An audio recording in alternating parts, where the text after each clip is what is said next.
dreams of young children, spoiling their life. And that's so true. So lately, I've been having my conversation with my parents and like my father and mother.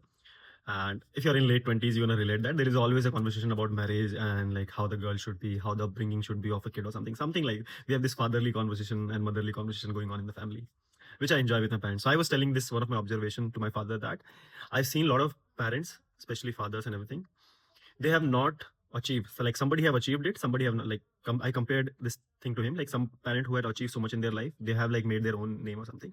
When their kid is born, they are not forcing that their societal flex will given by the kid. They've already done, they have achieved the success. So their kid doesn't have that pressure. They grow by their own interest and enjoy the childhood, enjoy the life. They make sure that their kid is not going in that direction. If he's whatever his interests are, he's performing the duties well, he's like doing the hard work, he's practicing well. And that kids has much secured, no psychological trauma or anything, and they grow up really nice, very good human being.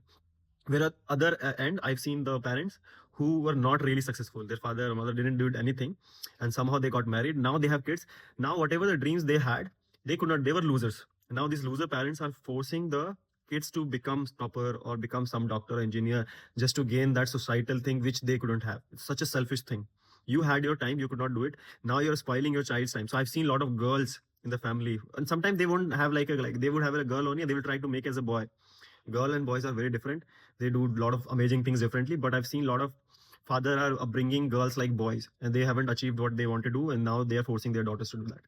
I'm not against like becoming good person or something, but if just let the child decide if she really want to do that or not.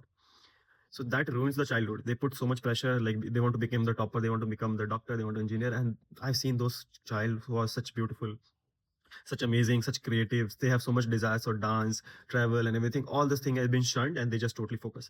And as a young adult, I feel like some things could only be done at the age. Right now, if you tell me to do certain things, I will not enjoy it. But if you tell me at the right age, I would have enjoyed it. So that takes away the childhood from the child, and that trauma accumulates, and they become a very bad partner. So this is the conversation I have with the parents, like what kind of human being is a right partner. So I just told him I don't want somebody who is like a who's been pressurized to perform something like this. They eventually become very unhealthy, a lot of traumas and everything. And once you partner with these kind of people, I'm not saying these kids are bad because the parents made them such a way, they don't become a good partner, especially the woman side. Boys kind of take a lot of stress and they also have a lot of trauma. But yeah, if I'm looking for some partner, I would definitely don't want to associate with that kind of people who are grown like that. And there is none, they haven't done anything wrong.